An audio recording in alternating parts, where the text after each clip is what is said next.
Hah? Nggak apa-apa diselingkuhin? Apa-apaan nggak apa-apa diselingkuhi? Ya apa-apa toh, Rek? Perselingkuhan itu tuh nggak ada yang membenarkan. Brand kakak yang direview Doktif apa? Brand Lencir maksudnya, yang Doktif bongkar dugaan tindakan pidana pemalsuan logo halal. Hola everyone, aku Yusril and welcome back to my YouTube channel. Yang lagi nonton, gimana kabarnya hari ini? Apakah dalam kondisi yang baik-baik saja? Atau mungkin sebaliknya nih, apapun yang terjadi, kalian jangan menyerah ya guys. Ayolah semangat and fighting. Anyway, buat teman-teman di sini yang mungkin sering banget worry kalau mau keluar, apalagi waktu siang-siang, takut kulitnya gosong, guys. Kalian tuh mesti banget sih cobain sunblock dari Marina. Ini tuh SPF-nya 30 PA++ dan juga ada kandungan pencerahannya seperti niacinamide dan juga vitamin E. Jadi selain dapat membantu untuk melindungi kulit dari sinar UVA dan juga UVB, ini tuh juga dapat membantu untuk mencerahkan kulit kalian. Dan buat kalian yang mungkin tertarik untuk cobain, monggo bisa langsung cek tag produk aku ya guys. Thank you so much. Dan sekarang kita akan masuk ke topik pembahasannya. Dalam video kali ini kita bakal bahas nih guys, apa yang terjadi antara Michelle Halim, Agnes Jennifer dan juga Dokter Detektif. Kenapa selama beberapa belakangan terakhir mereka tuh ramai banget diperbincangkan. Dan ini tuh adalah versi rangkumannya nih teman-teman, setelah aku mengamati permasalahan ini selama beberapa belakangan terakhir. Anyway, buat yang bertanya siapakah Michelle Halim, Agnes Jennifer ataupun Dokter Detektif. Nah, untuk Agnes Jennifer ataupun Michelle Halim, mereka itu dikenal sebagai influencer atau content creator yang konten-kontennya mostly tentang lifestyle. Nah, sementara untuk Dokter Detektif, selain beliau ini adalah seorang, dapat kita sebutkan juga sebagai content creator kan, content creator ataupun influencer, beliau juga adalah dokter. Dan selama beberapa belakangan terakhir, Dokter itu banyak kayak ngungkapin tentang brand-brand skincare yang diduga overclaim ataupun mengandung bahan-bahan yang berbahaya. Begitu guys, gimana? Udah kenal dengan mereka? Itu garis besarnya aja ya. Lantas, apa nih terjadi dengan mereka? Jadi guys, selama beberapa belakangan terakhir, muncul dugaan nih bahwa ada perdebatan di antara mereka, dan dugaan adanya perdebatan di antara mereka adalah tentang pernikahan. Desas-desus di sosial media mengatakan bahwa perdebatan ini berawal dari konten selain donatur dilarang ngatur yang dibuat oleh Michelle yang sempat menuai reaksi beragam dari netizen dengan banyaknya orang yang pada kala itu memberikan komentar. Salah satunya adalah Agnes Jennifer, di mana pada kala itu mengenai topik selain donatur dilarang ngatur, Agnes Jennifer berkomentar seperti ini guys. Cowok yang sinis dengan statement selain donatur dilarang ngatur, yang nganggur, tercium bau kurang mampu dari jarak 100 km. Itu cewek siapa boy? Tolong donaturnya kandangin dia dulu. Dan itu adalah salah satu manipulasi membungkam kritik dengan rasa malu dan bersalah. Nah, menurut gue pembahasan ini menarik nih. Dan gue udah nulis ya di kontennya siapa? Akjo. Kalau misalnya gue pengen ikutan bahas. Nah, menurut gue topik-topik kayak gini nih menarik ya. Soalnya gue merupakan salah satu orang yang pernah menggunakan statement tersebut, selain donatur dilarang ngatur. Tetapi sebenarnya menurut gue ya, it depends on how far you wanna go. Dalam artian gue waktu itu mengeluarkan statement selain donatur dilarang ngatur.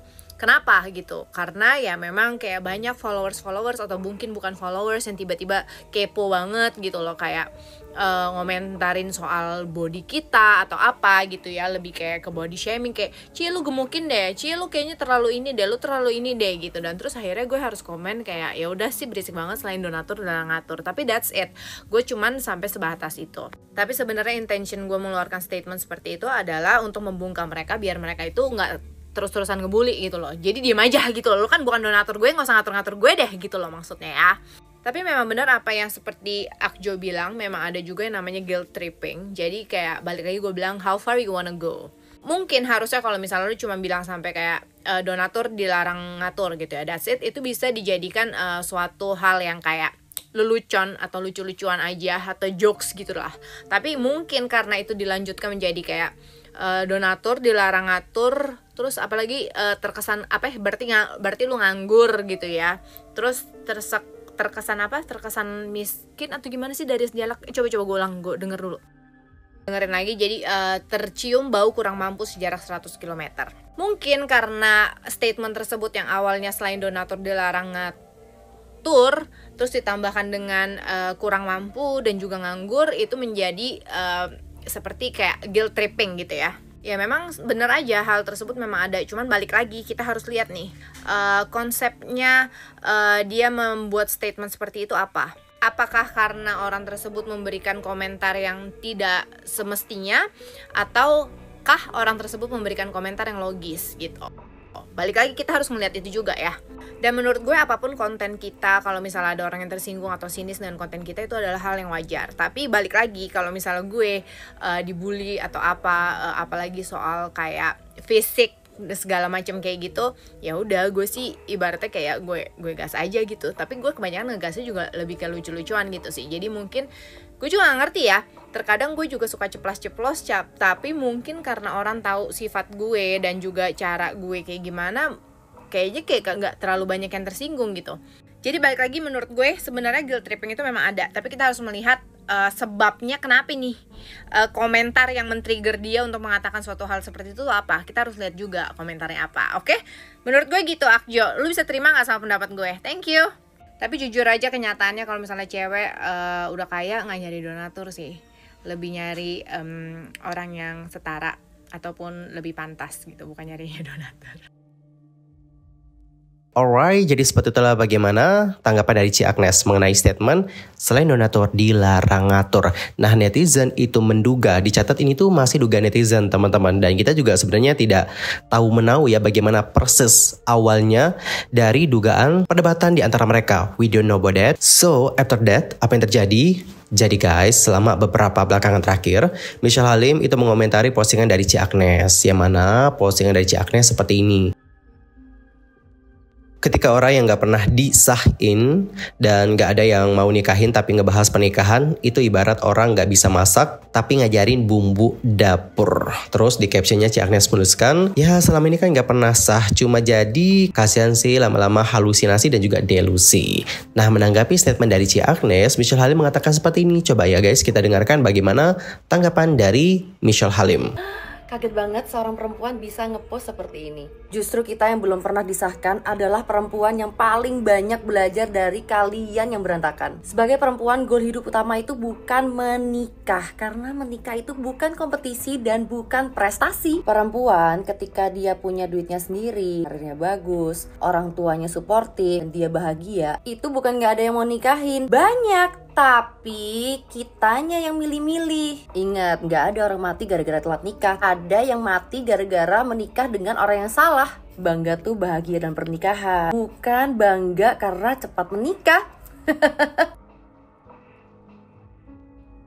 Tapi sebelum kita menanggapi bagaimana tanggapan dari Michelle, coba kita telah dulu ya guys bagaimana atau poin-poin yang ingin disampaikan oleh Ci Agnes dalam statementnya tadi. Intinya adalah di statementnya ini, kalau yang aku lihat, ini tuh seperti kayak ngungkapin bahwa orang-orang yang belum nikah, terus mereka membahas tentang pernikahan atau bahkan mengajarkan tentang pernikahan, kayak ibarat orang gak bisa masak tapi ngajarin bumbu dapur gitu loh. Tapi memang tidak bisa dipungkiri bahwa statement mengenai gak ada yang mau nikahin tapi ngebahas pernikahan itu dapat menuai reaksi pro kontra.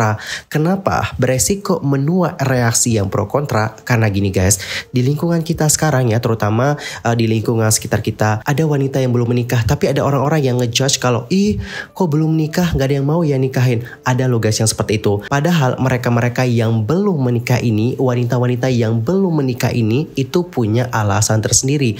Banyak dari mereka yang belum menikah bukan dikarenakan tidak ada yang mau nikahin, tapi mereka itu lebih kayak selektif lagi dalam memilih calon suami, sehingga mereka tidak salah pilih pasangan teman-teman. Begitu, yang mana menurut aku inilah yang pada akhirnya melandasi Michelle Halim untuk berkomentar seperti yang kita dengarkan tadi, di mana dia menegaskan bahwa mereka-mereka yang belum menikah itu belajar dari orang-orang yang sudah menikah dengan berbagai problema yang terjadi di pernikahan mereka. Itu yang mereka jadikan pembelajaran supaya kedepannya dapat lebih selektif, dapat lebih hati-hati dalam memilih pasangan. Begitu loh guys. Dan statement dari Michelle Halim juga ada benernya sih. Gak ada yang mati dikarenakan belum menikah. Namun ketika kita salah pilih pasangan, kita bisa saja begitu guys. Tapi ya teman-teman, di luar dari statement yang aku bilang beresiko untuk menuai reaksi pro kontra tadi, ada benernya loh bagaimana statement yang diungkapkan oleh Ci Agnes ini. Karena memang tidak bisa dipungkiri bahwa ada beberapa orang yang mereka ini belum menikah, tapi mereka itu udah merasa kayak paham banget loh tentang pernikahan. Intinya adalah menurut aku, meskipun kita pelajari begini begitu, tapi kalau kita belum masuk ke dalam yang namanya pernikahan, pernikahan, kita nggak bakal tahu bagaimana kehidupan pernikahan itu yang sebenarnya. Karena terkadang yang kita pelajari, yang kita ekspektasikan itu kerap kali tidak sesuai dengan realita. That's why menurut aku statement dari Ci Agnes juga benar gitu. Kalau kita belum masuk ke dalam pernikahan, belum pernah menjalin pernikahan, kita ngajarin orang tentang pernikahan itu kayak gimana begitu. Kemudian untuk Michelle Halim juga menanggapi salah satu statement dari Ci Agnes. Ini adalah statement di sosial media Instagramnya ya teman-teman, yang diposting di story-nya begitu. Yang mana di sini Michelle Halim menyoroti tentang statement gak apa-apa diselingkuhin asal gak digilir. Dalam statementnya Michelle Halim mengatakan seperti ini. Hah? Gak apa-apa diselingkuhin? Wes yo, tak ngomong Jawa ben mantep. Apa-apaan gak apa-apa diselingkuhi? Ya apa-apa to rek. Ojo normalisasi diselingkuhi ku ora apa-apa. Lah sakno iku lanang-lanang sing larang iso setia iku mbok padha rotokno kabehne. Lek awakmu iso nrimo diselingkuhi, yo wis iku pilihanmu, karepmu, tapi ojo cocot. Menengo cocotmu, ojo mbok normalisasino. Ate isone ngomong sing penting dinikahi. Lek ora dinikahi gonta-ganti pacar, iku artinya digilir. Lho kok ngono sampean? Bayang nih, iku isuk ngencok karo kon, engko sore ngencok karo gayung abang. Terus esok ambek sapa maneh? Baskom ah. Mbek mangkok ah, mbek dandang ah. Terus mari ngono ujung-ujunge mule karo kon maneh. Yo iku namanya kon sing digilir. Wis salah wah wis aku tak ngising sik. Lek ora ngerti wis takono kancamu sing iso bahasa Jawa yo. Ini aku cuma bisa ngangguk-ngangguk doang, kurang ngerti juga guys bahasa Jawa. Dan di sini ada netizen yang sudah mentranslatekan bagaimana statement dari Michelle Halim, dan coba kita baca ya seperti apa translate-nya. Aku translate ya. Udah ya, aku ngomong Jawa aja biar mantep. Diselingkuhi ya kenapa-kenapa dong. Jangan menormalisasi diselingkuhi itu nggak kenapa-napa. Kasihan itu laki-laki yang bisa setia, kamu sama ratain semua. Kalau kamu bisa terima diselingkuhi ya udah, itu pilihanmu, terserah kamu. Tapi gak usah ngomong-ngomong, gak usah normalisasikan. Terus bisa ngomong yang penting dinikahi. Kalau nggak dinikahi, gonta-ganti pacar, itu artinya digilir. Kok gitu kamu? Bayangin ding, pagi sama kamu, nanti sore sama gayung merah, besok sama siapa lagi? Baskom, mangkok, dandang. Terus habis itu ujung-ujungnya pulang sama kamu lagi. Ya itu namanya kamu yang digilir. Udahlah, aku mau tit. Kalau nggak tahu bahasa Jawanya, tanya temanmu yang bisa.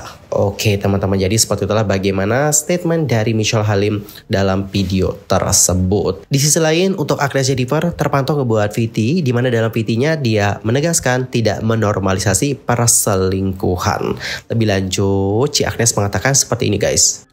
Perselingkuhan itu tuh nggak ada yang membenarkan, nggak ada yang membenarkan perselingkuhan. Dan setiap wanita juga pasti dari awal sebelum menikah nggak ada yang pengen diselingkuhin. Siapa yang pengen diselingkuhin? Tapi kalau misalnya setelah udah menikah terus kejadian diselingkuhin, terlanjur diselingkuhin, ya mau ngomong apa? Terus kita harus jadi selingkuhan? Ya kan enggak, biar gimana derajat istri sah lebih tinggi. Semua wanita tuh pasti memilih pasangan yang menurut dia tepat sebelum menikah. Tapi seiring berjalannya waktu kan pasangan tersebut bisa jadi gak tepat lagi atau berubah, ya gak sih? Atau masa mau jadi cewek yang digilir atau juga morotin laki, kan enggak ya kan.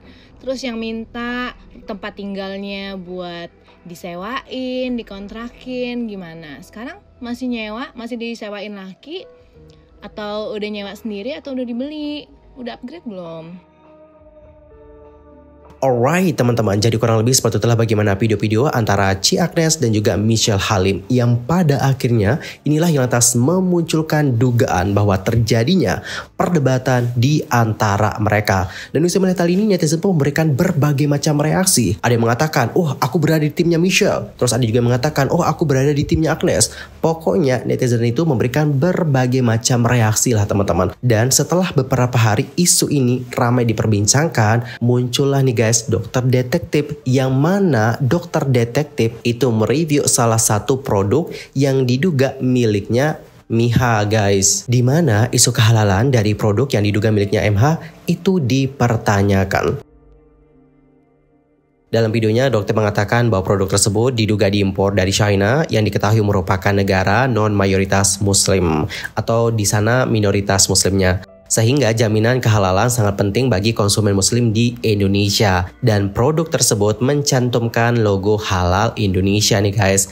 But setelah dilakukan pengecekan oleh Doktip di website dan bahkan pemeriksa langsung ke kantor BPJPH atau Badan Penyelenggara Jaminan Produk Halal, tidak ditemukan registrasi sertifikat halal untuk produk tersebut.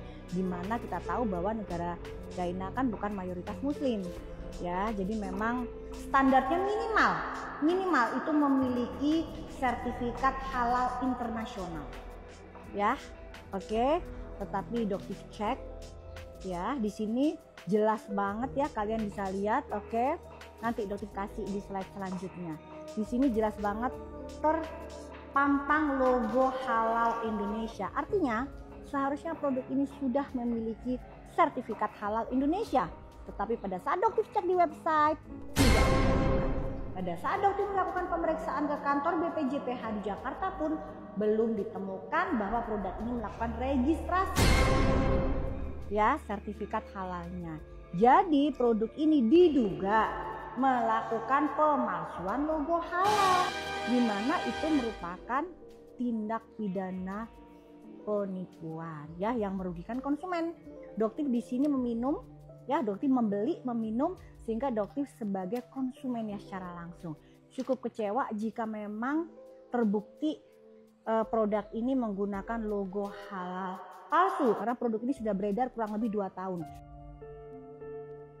Doktip lantas tidak merekomendasikan masyarakat muslim untuk mengonsumsi produk ini selama kehalalannya belum dapat dipertanggungjawabkan. Doktip lantas meminta klarifikasi dari owner produk yang diduga berinisial MH mengenai keberadaan logo halal yang sulit diverifikasi sertifikatnya. Nah teman-teman, dikarenakan timingnya itu berdekatan dengan dugaan perdebatan antara Ci Agnes sama Michelle Halim, muncullah nih guys berbagai macam opini dari publik. Dan untuk Doktip di video tersebut, di VT-nya ini yang ngebahas tentang masalah kehalalan ini mengatakan seperti ini di captionnya. Coba kita baca ya. Sayembara 15 miliar bagi siapa saja yang bisa membuktikan bahwa Doktip dibayar oleh Agnes Jennifer. Iya. Ayo dong.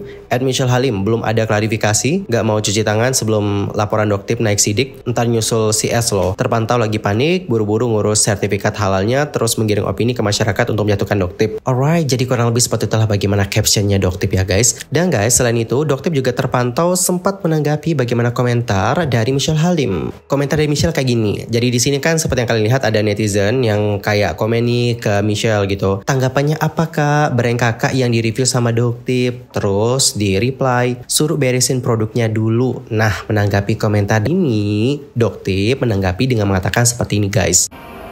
Aduh, baca tulisan begini jadi mau ketawa sendiri deh. Emang serendah itu ya level pemikirannya ya? Ya, tuh brand kakak yang direview Doktip apa? Brand lencir maksudnya, yang Doktip bongkar dugaan tindakan pidana pemalsuan logo halal. Iya, jawabannya suruh beresin produknya dulu. Produknya Doktip emang kenapa? Ada masalah apa produknya Doktip? Mengandung merkuroy? Nggak pernah. Kalau Doktip pernah berjualan produk yang mengandung merkuroy, mengandung haki, penjualan secara bebas, laporkan ke PMJ. Seperti Doktip melaporkan brand lencir ke PMJ atas dugaan penipuan pemalsuan logo halal. Kayak Doktip dong, gentle, nggak cuma koar-koar di medsos. Ya, apalagi kan kamu itu kan importnya dari China. Doktip nggak mempermasalahkan masalah import dari China, Korea, dari mana aja silahkan. Nah, tapi masalahnya kan kamu jualannya di negara yang mayoritas muslim, penggunanya muslim. Ya, udah gitu Doktip meminum itu cukup shock. Dengan pede yakin itu halal, ternyata nggak terdaftar. Gimana kalau ternyata itu haram? Gimana? Mana pertanggungjawaban Anda? Yang Doktip lihat di Google bahwa Anda adalah owner dari brand lencir. Hello, menyala produk yang diduga haram 1 juta kilometer. Gitu ya? Gimana? Klarifikasi itu dulu aja. Kalau emang Doktip menjual produk-produk yang berbahaya, laporkan ke PMJ biar diusut. Ya, karena Doktip nggak pernah menjual produk berbahaya satu kali pun ke masyarakat Indonesia. Ya, jadi kamu ya kalian pengusaha jangan juga berpikiran seperti ya pakai stiker Pelsong ya stiker tomat Pelsong, ngikutin juga pakai logo halal Pelsong. Malu ya jadi pengusaha yang bener-bener aja deh ya. Oke ya guys ya, be smart, jangan pernah kemakan pencitraan yang nggak bener. Buktinya mana ada suaranya sampai sekarang, mana klarifikasinya? Bener ya, masukin logo halal ya, bener ya. Pertanggungjawabkan ya sebagai ownernya ya, dipertanggungjawabkan ya. Itu untuk klarifikasinya. Kemudian di bagian caption, Doktip menuliskan, ditunggu klarifikasinya at Lencir apakah dua produk yang Doktip review memasukkan logo halal di kemasannya. Jangan cuma cuap-cuap di media loh, kalau perlu cari legal law firm yang bijaksana ya. Jangan ampe menambah owner brandnya terpuruk lebih dalam dugaan pemalsuan logo halal. Oke teman-teman, jadi sepatutnya bagaimana statement dari Doktip. Dan hingga video ini dibuat, belum ada tanggapan dari owner produk yang diduga berinisial MH. Dan jikalau ada perkembangannya, nanti kita akan bahas di video yang berikutnya. Anyway, bagaimanakah pendapat kalian akan isu ini? Nanti sampaikan di kolom komentar bagaimana opini kalian ya guys. Well, aku rasa cukup sekian untuk hari ini. Dan kita akan jumpa lagi di video berikutnya dengan informasi terbarunya. Aku Yusril pamit dan aku mohon maaf kalau ada kesalahan. Baik itu dalam ucapan, sikap, tindakan, dan maybe ada misinformation, mohon koreksi. Dan buat teman-teman yang rambutnya kusam dan juga kering, cobain deh sebelum keramas kalian tuh pakai minyak kemiri dari Putri.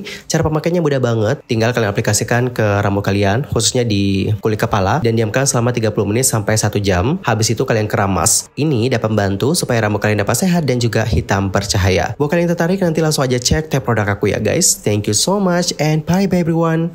Have a nice day.